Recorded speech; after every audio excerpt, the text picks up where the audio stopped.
Right answer क्या हो जाएगा एक का दोस्तों कुशीनगर में। ऑप्शन नंबर इसका क्या हो जाएगा बी करेक्ट आंसर हो जाएगा कुशीनगर।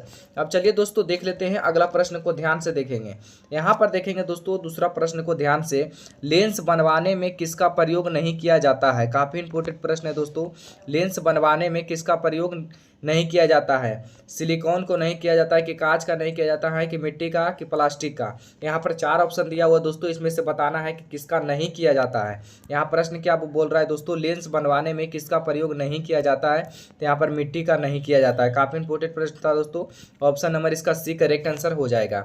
अब इसमें चलेंगे दोस्तों अगला प्रश्न को ध्यान से देखेंगे। यहाँ पर देखेंगे दोस्तों तीसरा प्रश्न को, पंचतंत्र के लेखक कौन है। काफी इंपोर्टेंट प्रश्न है दोस्तों, ये प्रश्न बार बार एग्जाम में पूछे जाते हैं। पंचतंत्र के लेखक कौन है दोस्तों, तो तीसरा का राइट आंसर क्या हो जाएगा दोस्तों विष्णु शर्मा। ऑप्शन नंबर इसका सी करेक्ट आंसर हो जाएगा। पंचतंत्र के लेखक कौन थे दोस्तों, तो विष्णु शर्मा थे। अब चलिए दोस्तों देखेंगे चौथा नंबर प्रश्न की ओर ध्यान से। यहाँ पर देखेंगे भारत में सबसे अधिक खारे पानी का झील कौन है। भारत में सबसे अधिक खारे पानी की झील कौन है। यहाँ पर इसमें से 4 ऑप्शन दिया हो दोस्तों, इसमें से बताना है कि इसका राइट आंसर क्या होगा। तो चौथा का राइट आंसर क्या होगा दोस्तों, सांभर। ऑप्शन नंबर इसका क्या हो जाएगा बी करेक्ट आंसर हो जाएगा सांभर। सांभर। अब चलिए दोस्तों देख लेते हैं 5वां नंबर प्रश्न की ओर चलते हैं दोस्तों। 5वां नंबर प्रश्न में देखेंगे, काफी इंपोर्टेंट प्रश्न दिया हुआ दोस्तों, पटना उच्च न्यायालय की स्थापना कब हुई थी। काफी इंपोर्टेंट प्रश्न है दोस्तों, पटना उच्च न्यायालय की स्थापना कब हुई थी दोस्तों, तो 5वां का राइट आंसर क्या हो जाएगा दोस्तों 1916। पटना उच्च न्यायालय की स्थापना कब हुई थी दोस्तों, तो 1916 में हुई थी। ऑप्शन नंबर इसका क्या हो जाएगा ए करेक्ट आंसर हो जाएगा। अब चलिए दोस्तों देख लेते हैं अगला प्रश्न की ओर देखेंगे दोस्तों हमारा ये डेली क्लास चलती है। आप लोग हमारे चैनल पर नए हैं तो चैनल को सब्सक्राइब करके जुड़ जाइए दोस्तों। बिहार पुलिस तक जब तक एग्जाम नहीं होगा ये हमारा क्लास चलता रहेगा बिहार पुलिस का। अब ये देखते हैं दोस्तों 6ठा नंबर प्रश्न की ओर देखेंगे दोस्तों, ऑपरेशन विजय का संबंध किस युद्ध से है। ऑपरेशन विजय का संबंध किस युद्ध से है दोस्तों, तो यहाँ पर बताना है कि 6ठा का राइट आंसर क्या हो जाएगा दोस्तों कारगिल युद्ध। ऑप्शन नंबर इसका क्या हो जाएगा बी करेक्ट आंसर हो जाएगा। ऑपरेशन विजय का संबंध किस युद्ध से है दोस्तों, तो कारगिल युद्ध से है। ऑप्शन नंबर इसका बी करेक्ट आंसर हो जाएगा। काफी इंपोर्टेंट प्रश्न था दोस्तों। अब चलिए दोस्तों अगला प्रश्न को ध्यान से देखेंगे। यहाँ में बोल रहा है 7वां नंबर में, फ्रांस की राजधानी कहाँ पर स्थित है। फ्रांस की राजधानी कहाँ पर स्थित है दोस्तों, तो 7वां का राइट आंसर क्या हो जाएगा दोस्तों पेरिस। फ्रांस की राजधानी कहाँ है दोस्तों, तो पेरिस है, यहाँ पर स्थित है। ऑप्शन नंबर इसका क्या हो जाएगा ए करेक्ट आंसर हो जाएगा।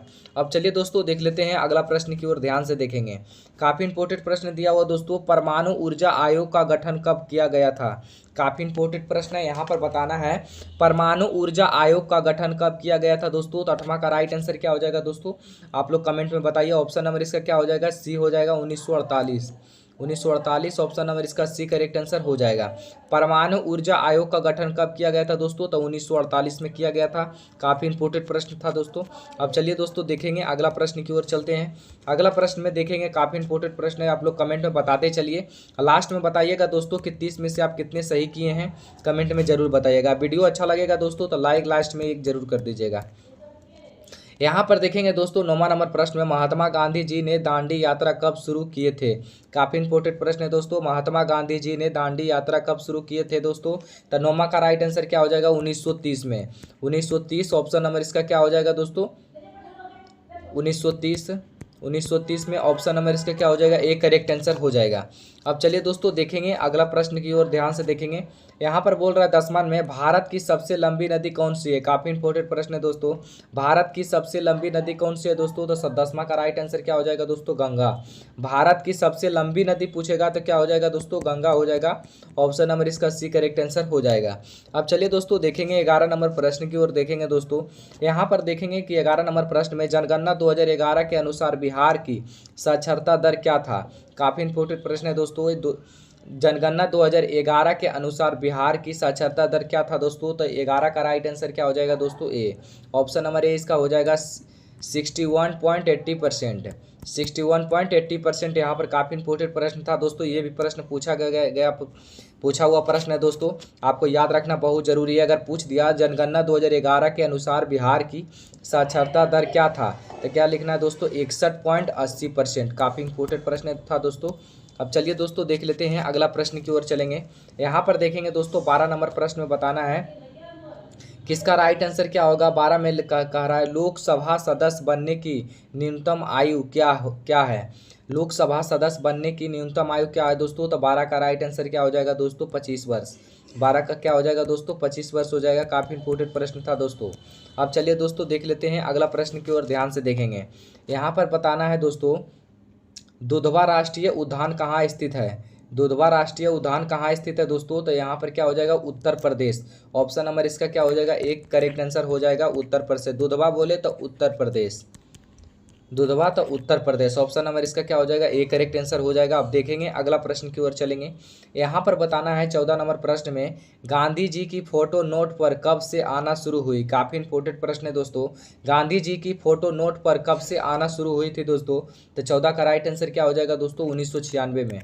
1996 में ऑप्शन नंबर इसका डी करेक्ट आंसर हो जाएगा। गांधी जी की फोटो नोट पर कब से आना शुरू हुई थी दोस्तों? तो 1996 में हुआ था। ऑप्शन नंबर इसका डी करेक्ट आंसर हो जाएगा। अब चलिए दोस्तों देख लेते हैं अगला प्रश्न की ओर ध्यान से देखेंगे। यहाँ बोल रहा है 15 नंबर प्रश्न में बोल रहा है दोस्तों, मनुष्य में कुल कितने हड्डियाँ होती है? काफ़ी इंपोर्टेंट प्रश्न है दोस्तों। मनुष्य में कुल कितने हड्डियाँ होती है दोस्तों? तो मनुष्य में कितना हड्डी होते हैं दोस्तों? 206 हड्डी होते हैं। ऑप्शन नंबर इसका सी करेक्ट आंसर हो जाएगा 206। 15 का राइट आंसर क्या हो जाएगा? 6 सी हो जाएगा। अब चलिए दोस्तों 16 नंबर प्रश्न की ओर देखेंगे ध्यान से।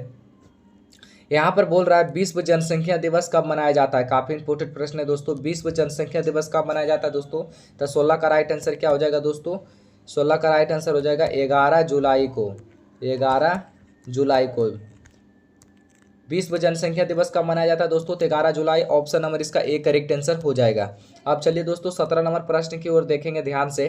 काफ़ी इंपोर्टेंट प्रश्न है दोस्तों। बिहार का सबसे अधिक जनसंख्या घनत्व वाला जिला कौन सा है? काफ़ी इंपोर्टेंट प्रश्न है दोस्तों। बिहार का सबसे अधिक जनसंख्या घनत्व वाला जिला कौन सा है? तो यहाँ पर क्या हो जाएगा राइट आंसर दोस्तों? 17वां का राइट आंसर क्या हो जाएगा? शिवहर।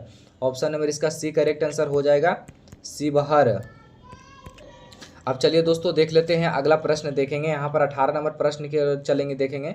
यहाँ पर बोल रहा भारत में पंचायती राज का आरंभ किस वर्ष शुरू हुआ? भारत में पंचायती राज का आरंभ किस वर्ष शुरू हुआ था दोस्तों? तो 18 का राइट आंसर क्या हो जाएगा दोस्तों? 1959 में। ऑप्शन नंबर इसका एक करेक्ट आंसर हो जाएगा 1959। भारत में पंचायती राज का आरंभ किस वर्ष शुरू हुआ था दोस्तों? 1959 में। बहुत लोग बोलता है भाई कि 2 बार क्यों रिपीट करते हैं? 2 बार इसलिए रिपीट करते हैं कि आप लोग का आज जल्दी हो जाए, बार बार याद करने की जरूरत नहीं पड़े, आज जल्दी हो जाए, देखते याद हो जाए। अगर एक बार आप पढ़ लिए इसको, दोबारा देखिएगा तो 2 से 3 बार बोलने से याद आपको जल्दी हो जाएगा। यहाँ पर 19 नंबर में इसका राइट आंसर क्या होगा? बिहार के प्रथम राज्यपाल कौन थे? काफ़ी इंपोर्टेंट प्रश्न है दोस्तों। बिहार के प्रथम राज्यपाल कौन थे दोस्तों? तो 19 का राइट आंसर क्या हो जाएगा दोस्तों? जयराम दास दौलत राम। जयराम दास दौलत राम। ऑप्शन नंबर इसका एक करेक्ट आंसर हो जाएगा। बिहार के प्रथम राज्यपाल कौन थे दोस्तों? जयराम दास दौलत राम। ऑप्शन नंबर इसका एक करेक्ट आंसर हो जाएगा। अब चलिए दोस्तों 20 नंबर प्रश्न में देखेंगे, बिहार में कुल कितने प्रखंड हैं? बिहार में कुल कितने प्रखंड है दोस्तों?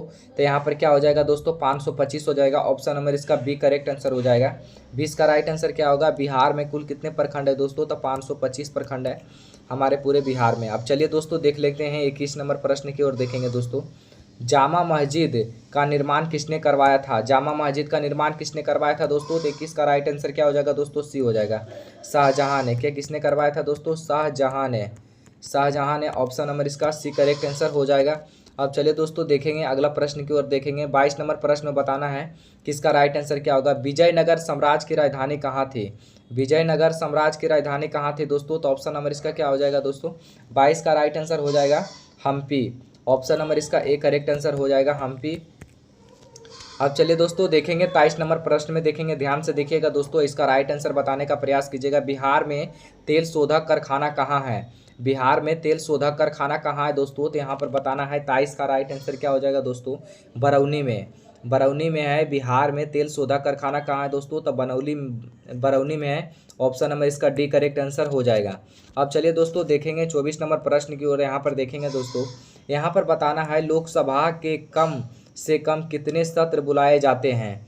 लोकसभा के कम से कम कितने सत्र बुलाए जाते हैं? तो 24 का राइट आंसर क्या हो जाएगा दोस्तों? 1 हो जाता है।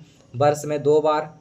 वर्ष में लोकसभा काम से कम कितने सत्र बुलाए जाते हैं दोस्तों? तो वर्ष में 2 बार, यानी एक साल में कितने बार बुलाए जाते हैं? 2 बार कम से कम। अब चलिए दोस्तों देख लेते हैं अगला प्रश्न की ओर देखेंगे। 25 नंबर प्रश्न में बताना है कि इसका राइट आंसर क्या होगा। बिहार में कौन सा जिला सबसे अधिक जनसंख्या वाला है। काफ़ी इंपॉर्टेंट प्रश्न है दोस्तों। बिहार में कौन सा जिला सबसे अधिक जनसंख्या वाला है, तो पटना हो जाएगा। ऑप्शन नंबर इसका डी करेक्ट आंसर हो जाएगा, पटना। 25 का राइट आंसर क्या हो जाएगा, डी हो जाएगा। अब चलिए दोस्तों देखते हैं अगला प्रश्न की ओर ध्यान से देखेंगे। यहाँ पर बताना है 26 में किसका राइट आंसर क्या होगा। बिहार में अनुपम झील कहाँ स्थित है। बिहार में अनुपम झील कहाँ स्थित है दोस्तों, तो 26 का राइट आंसर क्या हो जाएगा दोस्तों, कैमूर। कौन सा हो जाएगा दोस्तों, कैमूर। ऑप्शन नंबर इसका क्या हो जाएगा, बी करेक्ट आंसर हो जाएगा। बिहार में अनुपम झील कहाँ है दोस्तों, तो कैमूर में है। ऑप्शन नंबर याद रखिएगा आप लोग। यहाँ पर देखेंगे 27 का यहाँ पर राइट आंसर बताना है। बिहार का प्रथम महिला मुख्यमंत्री कौन थी। काफ़ी इंपॉर्टेंट प्रश्न है दोस्तों। बिहार के प्रथम महिला मुख्यमंत्री कौन थी दोस्तों, तो 27 का राइट आंसर क्या हो जाएगा दोस्तों, राबड़ी देवी। यहाँ पर ऑप्शन नंबर इसका सी करेक्ट आंसर हो जाएगा। अब चलिए दोस्तों देखेंगे अगला प्रश्न की ओर देखेंगे। 28 नंबर प्रश्न में बताना है किस नदी को बिहार का शोक कहा जाता है। काफ़ी इंपॉर्टेंट प्रश्न है दोस्तों। किस नदी को बिहार का शोक कहा जाता है, तो यहाँ पर 28 का राइट आंसर क्या हो जाएगा दोस्तों, कोसी नदी। यहाँ पर कोसी नदी को बिहार का शोक नदी कहा जाता है। ऑप्शन नंबर इसका क्या हो जाएगा, सी करेक्ट आंसर हो जाएगा। अब चलिए दोस्तों देखेंगे अगला प्रश्न की ओर ध्यान से देखेंगे। यहाँ पर बताना है 29 नंबर प्रश्न में बिहार में एकमात्र राष्ट्रीय उद्यान किस जिले में स्थित है। काफ़ी इंपॉर्टेंट प्रश्न है दोस्तों। बिहार में एकमात्र राष्ट्रीय उद्यान किस जिले में स्थित है दोस्तों, तो 29 का राइट आंसर क्या हो जाएगा, पश्चिमी चंपारण। ऑप्शन नंबर इसका क्या हो जाएगा, ए करेक्ट आंसर हो जाएगा, पश्चिमी चंपारण। अब चलिए दोस्तों यहाँ पर 30 नंबर प्रश्न की ओर देखेंगे। यहाँ पर देखेंगे बिहार में जल मंदिर कहाँ स्थित है दोस्तों, तो बिहार में जल मंदिर कहाँ स्थित है दोस्तों, तो यहाँ पर 30 का राइट आंसर क्या हो जाएगा दोस्तों, पावापुरी में हो जाएगा, जो हमारा नालंदा जिला में पड़ता है। पावापुरी नालंदा जिला में पड़ता है। 30 नंबर प्रश्न का इस राइट आंसर क्या हो जाएगा, बी हो जाएगा। एक प्रश्न और रहे दोस्तों, जो उसमें आपको कमेंट में बताना है किसका राइट आंसर क्या होगा। लास्ट में आप लोग कमेंट में इसका जरूर बताइएगा किसका राइट आंसर क्या होगा। डॉक्टर राजेंद्र प्रसाद भारत के प्रथम राष्ट्रपति किस राज्य के थे। पूरा इजी सा सवाल है। डॉक्टर राजेंद्र प्रसाद भारत के प्रथम राष्ट्रपति किस राज्य के थे दोस्तों, तो यहाँ पर 4 ऑप्शन दिया हुआ है। उत्तर प्रदेश की, महाराष्ट्र की, गुजरात की, बिहार। 4 ऑप्शन में आप लोग को कमेंट में बताना है किसका राइट आंसर क्या होगा। कमेंट में ज़रूर बताइएगा। अब हमारे चैनल पर नए हैं तो चैनल को सब्सक्राइब करके जुड़ जाइए दोस्तों, क्योंकि समय बहुत कम बचा है, पढ़ना बहुत कुछ है। अब वीडियो अच्छा लगे तो एक लाइक ज़रूर कीजिएगा दोस्तों। आज के लिए इतना ही, फिर मिलते हैं अगले वीडियो में। जय हिंद।